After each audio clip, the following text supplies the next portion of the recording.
Hai semuanya, ketemu lagi bareng Mihu di sini. Oh ya, kali ini Mihu akan membawakan alur cerita Donghua yang berjudul Battle Through the Heaven. Mihu mengingatkan sekali lagi ya bahwa konten ini full spoiler. Tanpa lama-lama lagi, yuk langsung aja kita masuk ke isi ceritanya.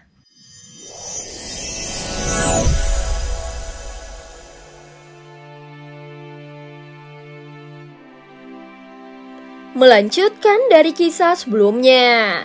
Sebelumnya setelah mendapatkan panggilan ke alam dewa kekacauan, jiwa Xiaoyan segera memasukinya dan terlihat Suqiante sudah berada di sana. Pada saat ini Suqiante terkejut dengan rencana Xiaoyan yang akan menyerbu Taisu. Apalagi hanya dengan mengandalkan kekuatan mereka bertiga, dia merasakan keraguan, namun kata-kata Xiaoyan membuatnya terus-menerus berpikir.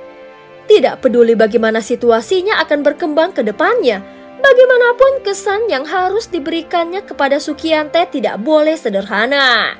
Dia harus meyakinkan bahwa tidak ada ketegangan dalam pertempuran ini, dan Senshi pasti akan menang.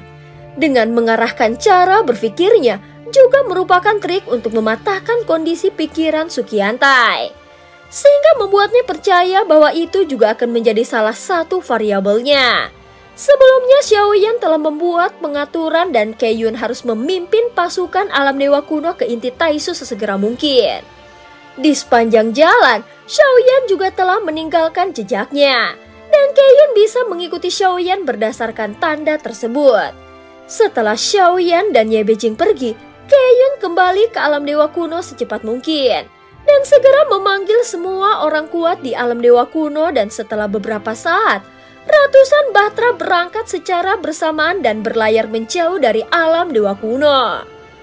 Sebelum Xiaoyan kembali dari dunia kuno dewa abadi dan iblis, Ratu telah memberikan instruksi kepada mereka dan semuanya harus diikuti oleh pengaturan Xiaoyan. Jadi setelah Xiaoyan memberikan perintah, maka sekarang saatnya memulai perang secara resmi dengan Taisu. Terlihat ada banyak selip giok yang muncul di tangan Keiyun, dan semuanya dihancurkan secara bersamaan, memanggil semua kekuatan untuk menindaklanjuti perintah yang mulia. Ucap Keiyun bergumam pelan dan menunjukkan ekspresi yang tegas. Pada saat ini, ratusan Batra dengan cepat dipenuhi dengan banyak sosok. Di antara mereka ada 50.000 keabadian para dewa dari dunia kuno dewa abadi dan iblis. Keberadaan mereka juga menciptakan pasukan menjadi lebih kuat. Tidak hanya mereka, bahkan di antara bintang-bintang di kehampaan Laut Timur, terdapat juga Batra yang telah bertransformasi. Secara sekilas, struktur Batra tersebut dapat dikenali dan terbuat dari alam dewa kuno. Sepertinya kekuatan-kekuatan ini tiba-tiba muncul dan bergegas menuju inti Taisu dengan kekuatan yang besar. Seiring berjalannya waktu, selain Batra dari alam dewa kuno, berbagai jenis Batra juga bermunculan. Ukurannya tampak berbeda-beda, tetapi semuanya secara serempak menuju ke arah inti Taisu. Pada saat ini kapal induk Taisu yang tak terhitung jumlahnya tersusun di inti Taisu. Terlihat dari kejauhan, ada ribuan kapal dan ditambah dengan ukurannya yang besar, semuanya terlihat seperti tembok hitam. Sehingga kompas terbang yang berada di lautan kehampaan hanyalah setetes air di lautan, seperti setitik debu yang tidak berarti. Jadi kau sangat penuh percaya diri. Tetapi ingat, jangan pernah meremehkan Taisu. Bahkan jika kali ini aku mengambil tindakan, itu akan tetap menjadi pertempuran besar. Kecuali kau memiliki keabadian para dewa tingkat ke-6, maka kau bisa menjamin kalau itu akan berjalan dengan sangat lancar. Saat ini Xiaoyan dan Suqiante masih berada di alam dewa kekacauan. Hanya dengan cara ini mereka tidak dapat dibatasi oleh ruang. Selain dirimu, apakah masih ada orang kuat lainnya dari tingkat ke-5? Ucap Xiaoyan bertanya dengan tenang. Mengenai kekuatan Ye Beijing dia tidak mengetahuinya. Dia hanya tahu bahwa Ye Beijing sangat kuat. Tetapi bagaimanapun juga, itu bisa dianggap kekuatan eksternal. Dan itu bukanlah kekuatan yang berada di bawah kendalinya. Jadi dia tidak akan berani memberikan perintah apapun, kecuali jika dia membantu dengan sukarela. Itu tidak benar. Ada lebih banyak makhluk yang lahir di bintang-bintang ini. Dengan sumber daya yang cukup, makhluk dengan jiwa telah diciptakan oleh Taisu, dan kekuatan mereka dapat meningkat pesat dalam waktu yang singkat. Sukyante berkata dengan getir. Sepertinya dia memiliki pemahaman yang bagus tentang hal ini, dan dia tidak mengetahui intinya. Makhluk dengan jiwa. Begitu kata-kata ini keluar, Xiaoyan langsung sedikit terkejut. Aku benar-benar tidak menyangka Taisu memiliki kemampuan untuk menciptakan kehidupan dari sumber daya dunia. Tentu saja Xiaoyan mencibir setelah mendengarnya. Ini adalah hal yang diciptakan dengan cara yang jahat. Dan semuanya jelas adalah monster. Dan jika para monster disatukan, maka mereka memiliki daya tarung yang besar. Jadi berhati-hatilah. Hanya ini yang ingin aku katakan dan sekarang tergantung bagaimana Yang Mulia mengambil keputusan. Ucap Sukyante berkata perlahan dan Xiaoyan tidak berkata apa-apa lagi. Bisa dikatakan bahwa hubungan keduanya sangat aneh. Entah itu musuh atau teman, namun mereka memiliki tujuan masing-masing. Xiaoyan juga tidak pernah menyangka bahwa musuh dari musuhnya bisa memiliki hubungan kerja sama seperti ini. Tidak diragukan lagi dia akhirnya dapat memperoleh informasi yang lebih akurat dan berguna dari Sukyantai. Senang bisa bekerja sama denganmu, Xiaoyan akhirnya berkata. Dan setelah dia selesai berbicara, dia segera mundur dari alam dewa kekacauan.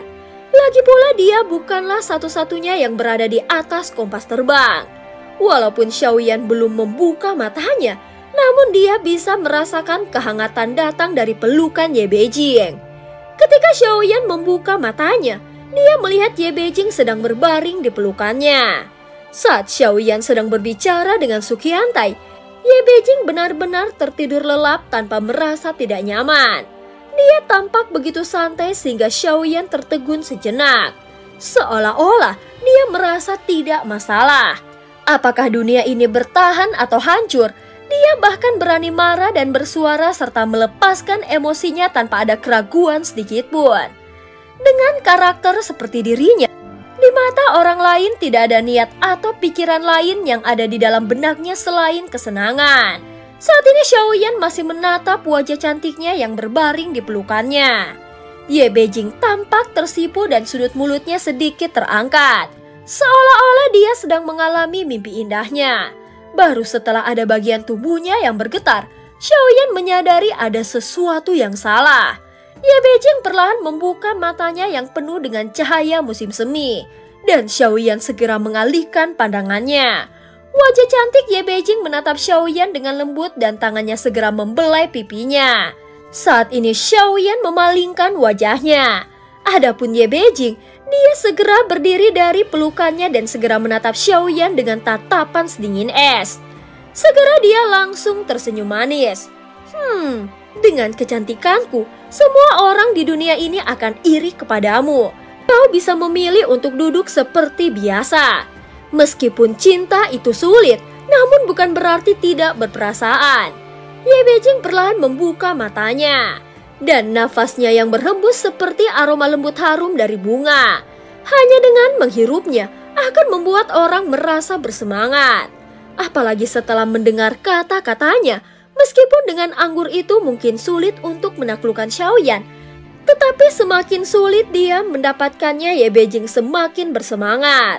Jika suatu saat aku terbakar nafsu dan aku akan mati karenanya, apakah kau mau melakukannya untukku? Sepasang mata Ye Beijing yang indah dan cerah menatap Xiaoyan penuh kasih sayang. Di balik gaun indahnya, tubuhnya yang indah menjulang dan kuku putihnya yang panjang bahkan tampak lebih mempesona. Aku tidak akan peduli. Ucap Xiaoyan langsung menjawabnya tanpa harus berpikir panjang. Kau menjalani kehidupan yang baik, kejam, dan perhatian kepada semua makhluk hidup. Mengapa kau tetap tidak berubah setelah berinkarnasi?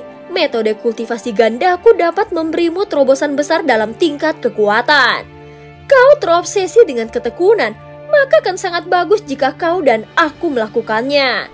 Jadi mengapa jika kita tidak melakukannya? Ucap Ye Beijing terus menatap Xiaoyan.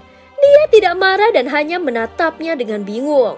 Apa yang kau cari dalam hidup ini tidak sebanding dengan apa yang kau dapatkan. Dan kekuatanmu hanyalah untuk perlindungan. Kau dan aku bukanlah suami istri. Jadi wajar saja kita tidak bisa melakukan hubungan suami istri. Xiaoyan berkata dengan nada yang dingin. Kenapa kau terus bertele-tele? Kau seharusnya benar-benar tahu bahwa kau pernah berselingkuh dengan istrimu di masa lalu. Ucap Ye Beijing langsung mendekatkan wajahnya lalu menyipitkan matanya yang indah dan menatapnya dengan serius. Itu wajar saja, ucap Xiaoyan ragu-ragu sejenak. Dia telah kehilangan ingatan tentang Ratu Chen Xianyuan. Ketika dia mengucapkan kata-kata ini, tangannya merasakan sakit yang menyengat. Tetapi dia tetap tidak bisa mengingat sang ratu. Meskipun dia ingin mengingat segala sesuatu tentang Ratu Alam Xuanyin, Xiaoyan merasa tidak bisa mengingatnya. Nah, bukankah lebih baik jika kau menikah saja denganku? Jika tidak ada cinta antara suami dan istri, mengapa kita harus menjadi suami istri? Apakah kau sama sekali tidak menyukaiku? Tidak bisakah kau melihat aku yang sangat cantik? Tidak peduli apapun yang kau lakukan, aku akan membuatmu jatuh cinta kepadaku. Setelah beberapa percakapan, Xiaoyan segera melambaikan tangannya dan terus memurnikan pil obat. Setiap kali Xiaoyan memurnikan pil, kekuatan jiwanya akan meningkat. Sehingga dia dapat meningkatkan kekuatan jiwanya untuk bisa menerobos dunia maya. Pada saat yang sama, Ye Beijing terus memandang Xiaoyan dengan matanya yang berbinar. Dan cerita pun berakhir. Terima kasih udah dengerin Mihu dari awal sampai akhir ya. Jangan lupa untuk like dan subscribe. Sampai jumpa.